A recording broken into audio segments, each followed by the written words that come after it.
CM Mamata Banerjee पर लगा झूठ बोलने का आरोप। जी हां, झूठ बोल रही हैं ममता बनर्जी। बेटी की तरह आंदोलन का भी गला घोटना चाहती हैं सीएम पर बरसी पीड़िता की मां। जी हां, आपको बता दें, कोलकाता के कुकर्म और जान लेने वाले मामले में पश्चिम बंगाल की मुख्यमंत्री ममता बनर्जी द्वारा दिए गए बयान पर अब पीड़िता की मां ने पलटवार करते हुए उन्हें झूठा करार दिया है। पीड़िता की मां ने कहा है कि जैसे मेरी बेटी का गला घोटा गया, उसी तरह सीएम ममता बनर्जी आंदोलन का गला घोटना चाहती हैं। चलिए अब जानेंगे खबर को विस्तार से। तब तक आप हमारे चैनल टीसी न्यूज चैनल को लाइक एंड सब्सक्राइब करना ना भूलें।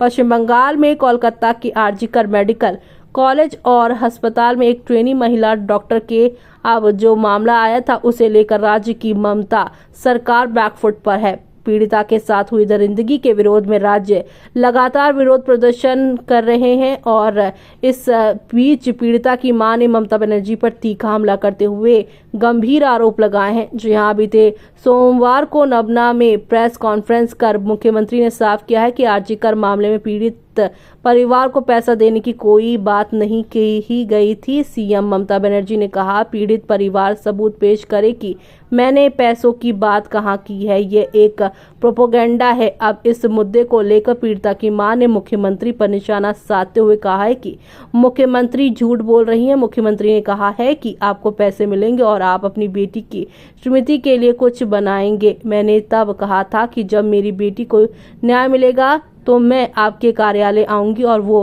पैसे लूंगी। जी हां, ऐसे में अब यहाँ पर मुख्यमंत्री की राज्य के मामलों में और राज्य के लोगों के त्यौहार पर लूटने की यहाँ पर जो है अपील के बारे में मां ने कहा, ये मुझे अमानवीय लगता है क्योंकि मैं एक लड़की की मां हूँ। मैंने एक बच्चा खोया है, इसलिए मैं अमानवीय महसूस करती हूँ। उन्होंने फिर कहा, अगर पूरे देश के लोग त्यौहार पर लौटना चाहते हैं तो लौट सकते हैं, लेकिन वो मेरी बेटी को अपने परिवार का सदस्य मानते हैं।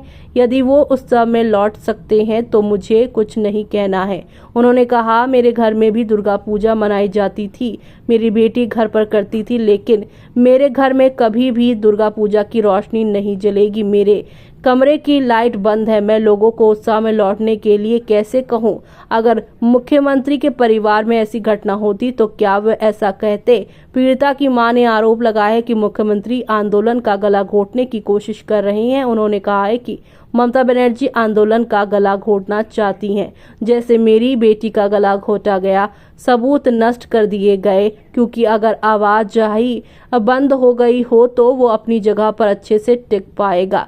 उन्होंने चेतावनी देते हुए कहा है कि जब तक हमें न्याय नहीं मिलेगा हम सड़क पर रहेंगे, आंदोलन में रहेंगे। 9 अगस्त को तड़के कोलकाता की आरजीकर मेडिकल कॉलेज में महिला रेजिडेंट डॉक्टर के साथ हुआ यहाँ पर कांड के जान लेने की जो खबर आई, इस घटना को अंजाम देने के बाद शराबी आरोपी संजय रॉय उसी बिल्डिंग में सो गया था, जिसे बाद में पुलिस ने गिरफ्तार कर लिया था। इस मामले की जांच फिलहाल सीबीआई कर रही है। घटना के बाद यहाँ पर संजय रॉय की गिरफ्तारी और उससे हुई यहाँ पर पूछताछ में कई गिरफ्तार चीजें हुई हैं और कई महत्वपूर्ण खुलासे भी हुए। वारदात के बाद संजय रॉय ने जो किया, उसने पुलिस को कई सवालों में उलझा दिया है। पूछताछ के बाद सामने आई जानकारी के मुताबिक वारदात के बाद संजय रॉय सीधे 4th बटालियन गया और वहां जाकर सो गया। 10 अगस्त की सुबह जब वो उठा तो उसने फिर से शराब पी और वापस सो गया। पुलिस को